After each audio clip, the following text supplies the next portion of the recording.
Hello everybody, it's me, Nate, aka Devil Dog, and I'm back with another video. This video, as you can tell by the thumbnail, is my Arcade 1-Up 1 year later video.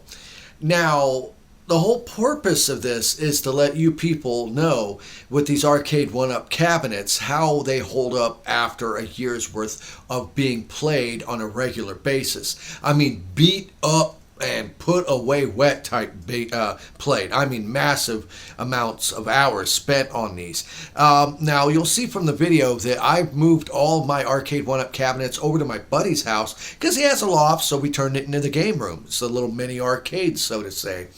And over the years, you can see that they've actually updated and done a lot of improvements with the newer model Arcade 1-Up cabinets. Like my newest one, the Teenage Mutant Ninja Turtles one, if you go to the little icon right here, bing! It'll take you right to that video and where I do a review on the Ninja Turtle 4-player cabinet, and I actually talk about the upgrades that that particular cabinet has compared to the first gen.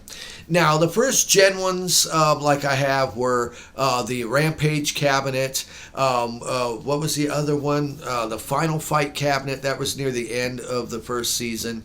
And well, what was the other one? Oh, that's Street Fighter. That's right, Street Fighter. Now, most of these cabinets have held up fairly well, but there are a couple things I have to point out in the video. And as you see in the footage right here, here is what they look like. Still running, still working pretty good. I don't know what the hell he's doing, though. I guess he just felt like dancing.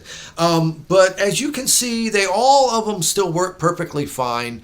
There are a couple of instances that I did upgrade, like the ball tops to the bat tops for the Street Fighter cabinet.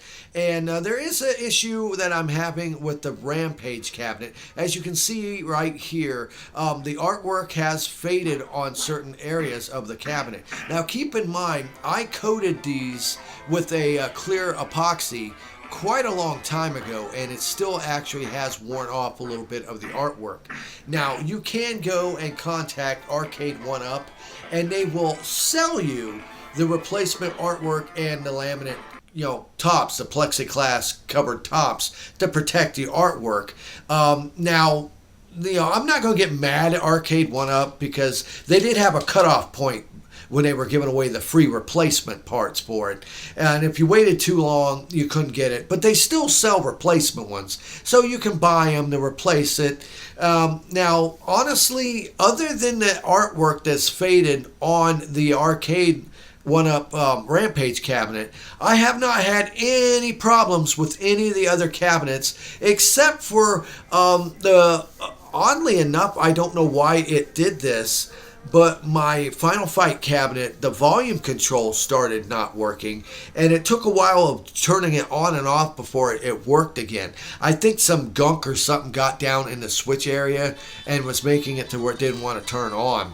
But honestly, other than that, they've held up great. I played the hell out of them. My buddy Chad's played the hell out of them. We've had several people over playing the crap out of these arcade cabinets. And honestly, they're a really good fun diversion, a good time waster. And I do like the improvements that they've made along the way, especially with the newer cabinet models. In the end, I would have to say, at least for the price that has dropped on the original cabinets, and they too come with the artwork protector, I would definitely say skip on the Rampage one. The newer model ones do have save states in terms of remembering your high score. My particular cabinets of Street Fighter and the Rampage cabinet do not save your high scores. They do not allow you to change the AI either, which is kind of disappointing. I kind of wish you could go into the Street Fighter and change the AI and stuff like that. They don't really allow you to unless you kind of modify them. Now, the Final Fight cabinet and, of course, the newest one, the Ninja Turtles cabinet, it saves the high scores, even if it's unplugged. And, all of them work great. All of them work great. The only problem I have, like I said, is a couple of the older ones don't save the high scores. And The other problem is the artwork fading off the Rampage cabinet. But the Rampage cabinet was my first cabinet, and it has seen the most amount of use. I think well over several hundred hours being spent on the Rampage Gauntlet cabinet. And in the end, they've held up quite well. They're still durable. They're still easy to pick up and move around. And, as you can see at my buddy's place, you got a pretty good, nice little arcade. The Devil Dog / Too Tall Arcade is fully open with new and improved items, including a popcorn maker and a hot dog roller coming soon.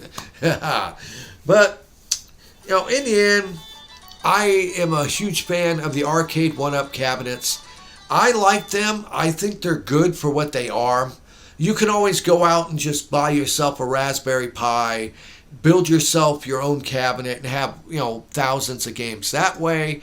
But like I've said in every single Arcade 1-Up review and video I've made, these are obviously for a niche market of people who want to have a similar, smaller, lighter version of the classic arcade games they remember and be able to pick up and play them at any time. And even though you can't do that with a modded system or something like that, it doesn't quite have the same feel as actually sitting down in front of an arcade style cabinet and actually playing it next to your buddies. That's actually a fun thing. And with the newer models, including the Star Wars and the Golden Tee actually having light up marquees, pretty much Arcade 1-Up is listening to their fan base and actually making some really good strides in terms of the quality of the builds and the games and just the overall stuff they're putting into these games. There are certain things you can go to different websites and pick up things to mod your old ones. So if you do want to have a light up marquee on your older models, you can actually do that fairly simply. There's a lot of YouTube channels that'll show you step by step on how to do it, and it doesn't cost that much at all. Mainly it's just a LED light strip behind a piece of plexiglass with artwork on it that you plug into the main box. And in the end, honestly, I love these things. They're great. They do cost a little bit on the high side, but for what you get and stuff, being able to play with your friends, your family, if you got kids, it's nice to get that retro feel, because anymore, unless you find some place that still has an arcade, unless you go to Chuck E. Cheese or Dave & Buster's, you just can't seem to get that same arcade feel like a classic arcade game. And honestly, I love the things, and they're holding up great. I can actually recommend them as long as you realize what they really are and who they're for. And honestly, that's all I can say about Arcade 1-Up is they're holding up pretty damn good. I can't wait to see what the next ones they got coming out soon are, and which ones that I end up getting. Because we do have some space left at the arcade for some more games. This was Nate, aka Devil Dog. I want to thank each and every one of you for watching my videos. Hit the thumbs up if you like this video. Hit the bell icon to stay updated whenever I release any new videos. Make sure to leave a comment below. Honestly, I think I might have a poll on this one. Yeah, I'm going to have a poll. Let's see how you guys do with a poll. I'm going to put up which next Arcade 1-Up cabinet would you like to see me review. Leave it in the comments on the poll here at the end. Let me know, and that'll be the next one I'll try to do. And remember, I always end my videos by saying, have fun, play hard, and remember, people, the devil is in the details. Peace out.